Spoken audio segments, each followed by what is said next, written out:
Hello everyone, good morning to all of you. Welcome to current affairs logics. Friends, morning हो गई है। मैं आप सभी के लिए लेके आ गई हूँ आज का डेली करंट अफेयर्स का इंपॉर्टेंट सेशन, जिसमें हम कवर करेंगे 30 जुलाई के इंपॉर्टेंट डेली करंट अफेयर्स के क्वेश्चंस। सो फ्रेंड्स, आज भी हम मोस्ट इंपॉर्टेंट क्वेश्चंस कवर करने वाले हैं। तो पहले मैं आपको डेली करंट अफेयर्स के इंपॉर्टेंट क्वेश्चंस को कवर कराऊंगी। उसके बाद फ्रेंड्स हम लोग कवर करेंगे इस वीडियो में स्टैटिक जीके के इंपॉर्टेंट क्वेश्चंस को भी। सो इस वीडियो में शुरू से अंत तक पूरा बने रहेगा। काफ़ी इंपॉर्टेंट सेशन है। अगर आप किसी भी एग्ज़ाम की प्रिपरेशन कर रही हैं सो उसमें ये वीडियो आपको काफ़ी ज़्यादा हेल्प करने वाली है। सो आइए फ्रेंड्स, वीडियो को शुरू करते हैं। इसका पीडीएफ आप लोग को मिल जाएगा हमारे टेलीग्राम ग्रुप से, जिसका नाम है करंट अफेयर्स लॉजिक्स। लिंक आपको डिस्क्रिप्शन बॉक्स में दिया गया है। अदरवाइज फ्रेंड्स, आप लोग टेलीग्राम पर डायरेक्ट भी सर्च कर सकते हैं करंट अफेयर्स लॉजिक्स। तो एक मोटिवेशन कोट से आज की इस वीडियो को हम शुरू करेंगे। Setting goals is a first step in turning the invisual into the visual. देखिए, अगर आप इनविजुअल यानी जो आपने सपने देखे उनको आप हकीकत में बदलना चाहते हैं, तो उसके लिए सबसे पहला जो है आपको क्या करना होगा, अपने गोल को सेट करना होगा कि आपने कौन सा गोल अपनी लाइफ में सेट किया है या किस टारगेट तक आप पहुंचना चाहते हैं। तो पहले आपको वो सेट करना है, तभी आप उस रास्ते पे आगे बढ़ सकते हो ना। तो पहले आप एक गोल बना लीजिए, फिर उस गोल तक पहुंचने का रास्ता खुद ब खुद क्रिएट होगा। आपको सिर्फ उस रास्ते पर हार्डवर्क करते हुए आगे बढ़ते रहना है। तो बात करते हैं फ्रेंड्स आज के मोस्ट इंपॉर्टेंट फर्स्ट क्वेश्चन से। पहला क्वेश्चन है, देखिए, recently which country has unveiled the country's new air to surface missile dubbed wind demon. हाल ही में किस देश ने विंड डीमन नामक देश की नई हवा से सतह पर मार करने वाली मिसाइल का अनावरण किया है? तो किस कंट्री ने किया है इसका अनावरण? राइट आंसर इज इजराइल ने। ये advanced air to surface cruise missile है और इसको जो है वो डिज़ाइन किया गया है for precise long range attack at a low cost. So कम लागत पर सटीक लंबी दूरी के हमलों के लिए जो है इसको डिज़ाइन किया गया है। इसे इजराइल एरोस्पेस इंडस्ट्रीज़ के द्वारा जो है इसको डेवलप किया गया है। बात करें यहाँ पे इजराइल देश के बारे में, तो लोकेशन देख सकते हैं यहाँ पे लोकेटेड है। कैपिटल है यहाँ की जेरूसलेम, करेंसी है न्यू शेकेल, प्राइम मिनिस्टर है बेंजामिन नेतन्याहू और प्रेसिडेंट कौन है यहाँ के? Isaac Herzog. नेक्स्ट क्वेश्चन है, the government has set a target to open 25,000 Pradhan Mantri Bharatiya Jan Aushadhi Kendras by dash across the country. So friends, अभी हाल ही में सरकार ने कब तक पूरे देश में 25,000 प्रधानमंत्री भारतीय जन औषधि केंद्र खोलने का लक्ष्य रखा है? सो ये टारगेट रखा है 31 मार्च 2027 तक, कि तब तक जो है 25,000 प्रधानमंत्री भारतीय जन औषधि केंद्र जो है वो खोल दिए जाएंगे। अच्छा, बात इन केंद्र की करें तो इन केंद्र का खोलने का मेन उद्देश्य क्या है?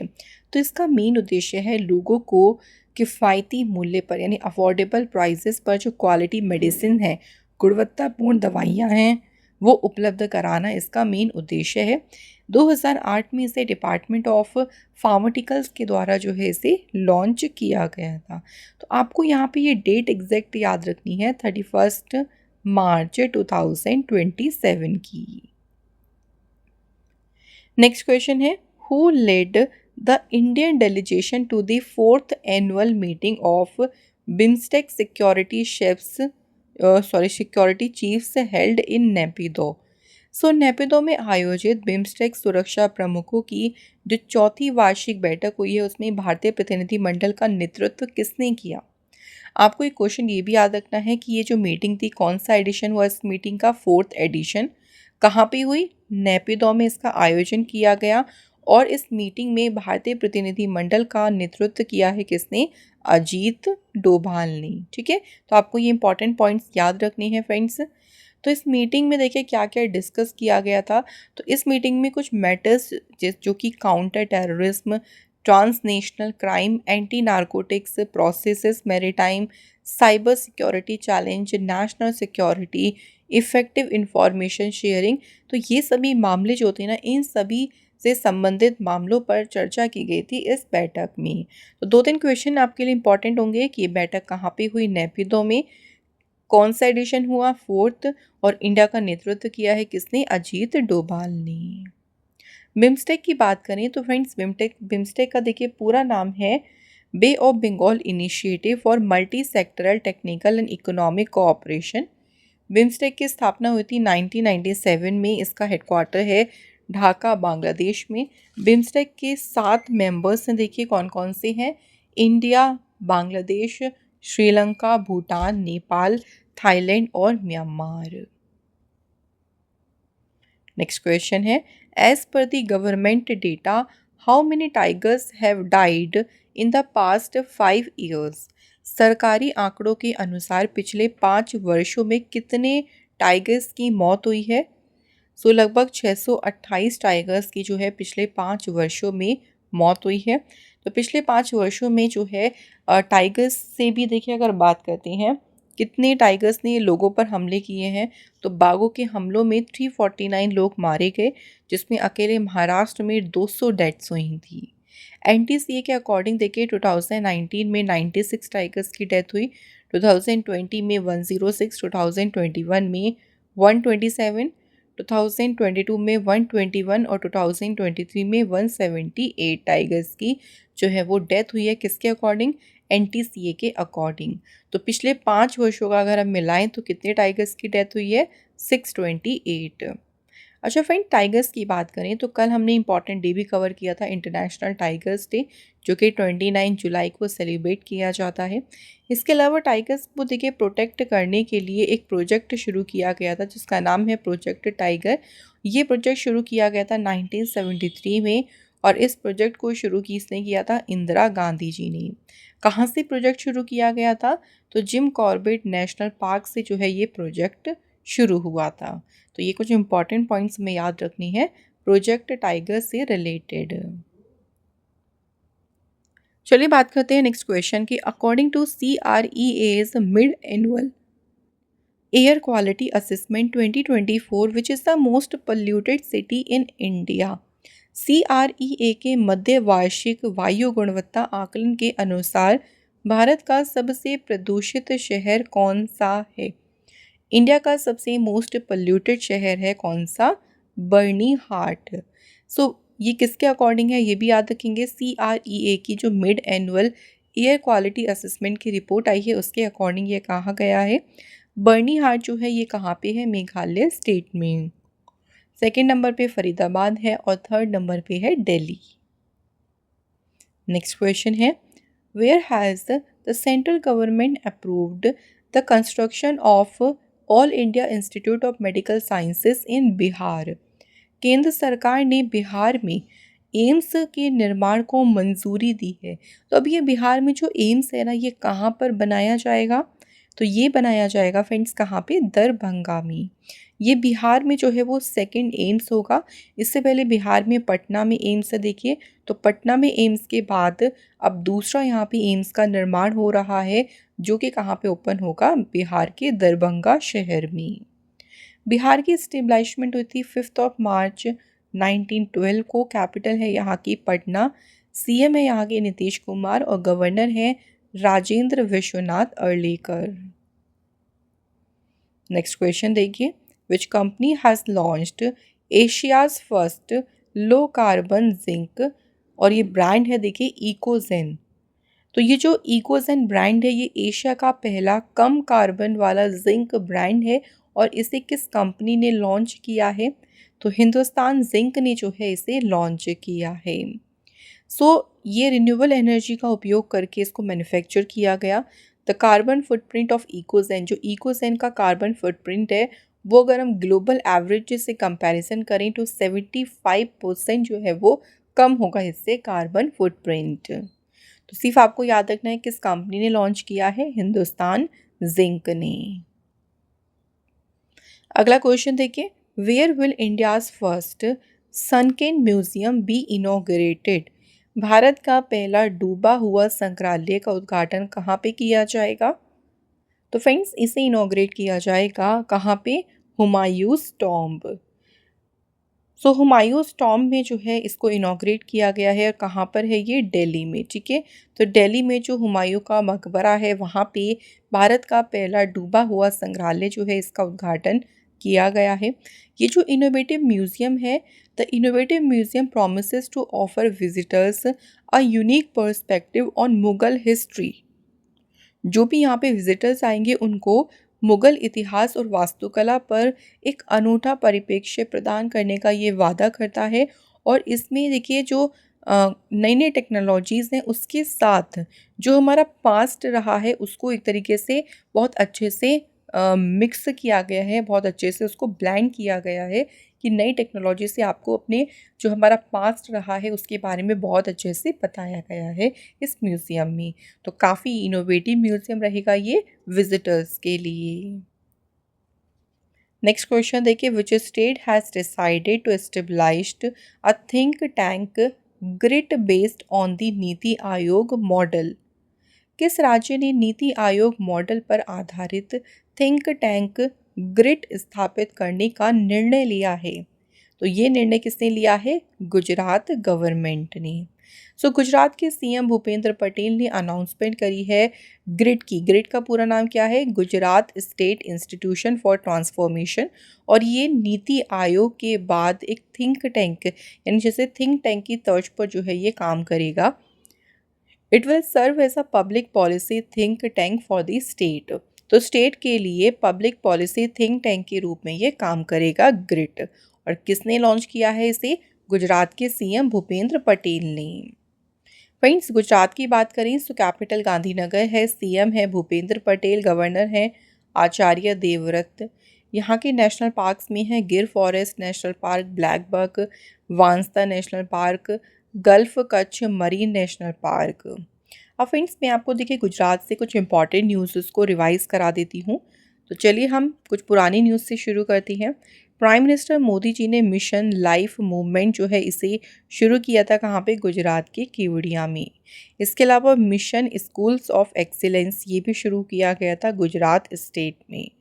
गुजरात सरकार ने जो है गो ग्रीन स्कीम शुरू की थी। इसके अलावा यहाँ पे वतन प्रेम योजना भी शुरू की गई थी। गुजरात सरकार ने जो है ड्रैगन फ्रूट का नाम बदलकर क्या रखा था? तो इसे नाम दिया था कमलम, कमलम फ्रूट। अभी फ्रेंड्स हाल ही में गुजरात सरकार ने जो है श्रमिक बसेरा स्कीम जो है शुरू की थी। गुजरात सरकार ने जो है घोल फिश जो है इसे स्टेट फिश डिक्लेयर किया। अमित शाह जी ने लॉर्ड हनुमान जी की 54 फीट टॉल स्टैचू को अनवील किया है कहाँ पे? गुजरात स्टेट में। ठीक है फ्रेंड्स, तो इम्पॉर्टेंट न्यूज़ याद रखिएगा गुजरात से रिलेटेड। आइए बात करते हैं अगले क्वेश्चन की। Search GPT has been launched by which company? तो जो सर्च जीपीटी है किस कंपनी के द्वारा इसे लॉन्च किया गया है? तो इसे लॉन्च किया है ओपन एआई कंपनी ने। सर्च जीपीटी जो है ना ये एक तरीके का क्या क्या है? सर्च इंजन है।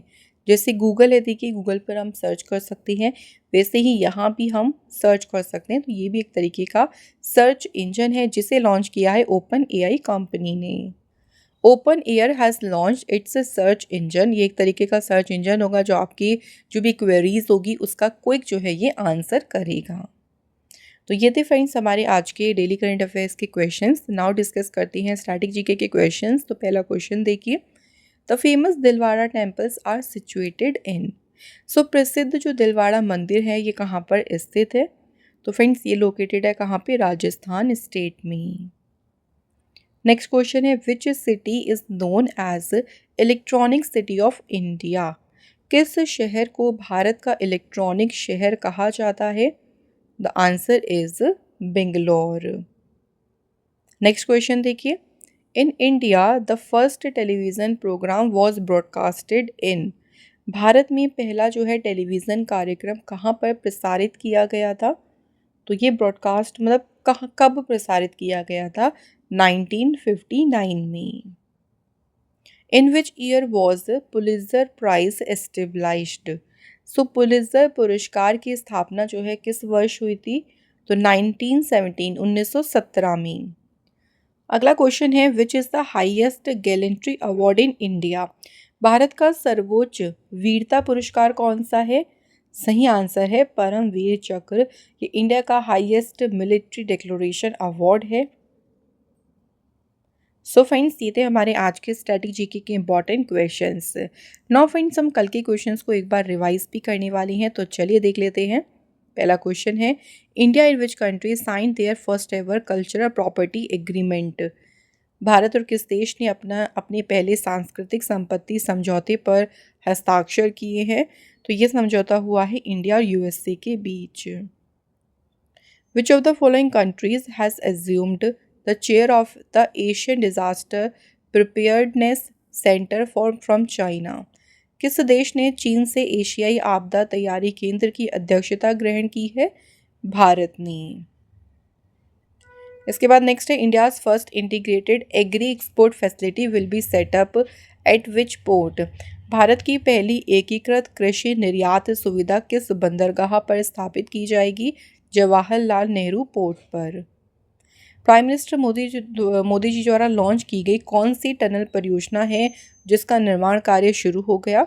और ये जो टनल प्रोजेक्ट है ये वर्ल्ड की हाईएस्ट टनल होगी। तो टनल का नाम है Shinkula tunnel. Ninth Governing Council meeting of Niti Aayog was chaired by Prime Minister Modi ji. The theme of this year's meeting was. NITI Aayog की 9वीं गवर्निंग काउंसिल की बैठक की अध्यक्षता पीएम मोदी जी ने की। इस बैठक का विषय क्या था? तो इसका देखिए विषय था विकसित Bharat @2047। The historical museums included in the UNESCO World Heritage List is located in which state?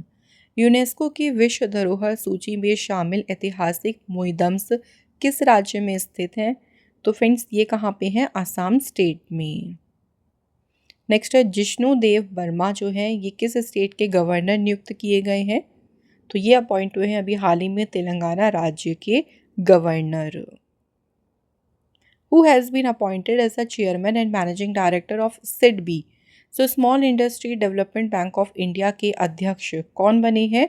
Manoj Mittal. Next देखिए, पेरिस ओलंपिक्स 2024 में वुमेन्स की 10 मीटर एयर पिस्टल फाइनल में भारत के लिए पहला मेडल किसने जीता है? तो पेरिस ओलंपिक्स में भारत के लिए फर्स्ट मेडल जीता है मनु भाकर ने। और मनु भाकर ने कौन सा मेडल जीता है ये भी याद रखेंगे, ब्रॉन्ज मेडल। सो ये थे फ्रेंड्स हमारे आज के सभी इंपॉर्टेंट क्वेश्चंस। अब फ्रेंड्स बात करेंगे कल के जो टेस्ट क्वेश्चंस पूछे थे उनके बारे में। पहला क्वेश्चन पूछा था, लक्षद्वीप में अपनी ब्रांच खोलने वाला पहला प्राइवेट बैंक कौन सा बना है? HDFC bank. इसके बाद बात करें थी कि नेक्स्ट क्वेश्चन की, भारत ने पहली बार किस देश को ब्रह्मोस सुपरसोनिक क्रूज मिसाइल जो है ये एक्सपोर्ट किया है? तो भारत ने पहली बार एक्सपोर्ट किया है फिलीपींस देश को। सो थैंक यू फ्रेंड, आपने बहुत अच्छे से हमारे क्वेश्चन के आंसर करे हैं और बाकी सभी जिन्होंने भी कमेंट करे हैं सभी के आंसर बिल्कुल करेक्ट रहे हैं और आप सभी के कमेंट पढ़ के हमें बहुत ज़्यादा खुशी होती है। तो आप लोग प्लीज़ फ्रेंड क्वेश्चन को सॉल्व ज़रूर किया करें। तो आज के चलिए टेस्ट क्वेश्चंस की बात करें। पहला क्वेश्चन देखिए, who has become the first women scientist to win the GD Birla award for scientific research? Scientific research के लिए GD बिरला पुरस्कार जीतने वाली पहली महिला वैज्ञानिक कौन बन गई? सेकंड क्वेश्चन देखिए, who has become the first Indian gymnast जिन्होंने एशियन जिम्नास्टिक चैम्पियनशिप में गोल्ड मेडल जीता है? तो इनका आपको नाम बताना है। तो ये दो क्वेश्चन हैं, इनके आंसर आपको बताने हैं हमें कमेंट बॉक्स में। और इसी के साथ आज का ये डेली करंट अफेयर्स का इम्पॉर्टेंट सेशन यहाँ पे कंप्लीट होता है। फ्रेंड्स, अगर आप हमारे चैनल को कुछ भी कंट्रीब्यूट करना चाहते हैं तो आप हमें यहाँ से कंट्रीब्यूट कर सकते हैं अपने अकॉर्डिंग। तो फ्रेंड्स, इस वीडियो को यहाँ पे एंड करते हैं। आई होप सो आज का सेशन आपका बढ़िया रहा होगा। मिलेंगे आप लोगों से नेक्स्ट इंपॉर्टेंट सेशन में। Till then bye bye, take care, have a good day. Thank you so much for watching this video.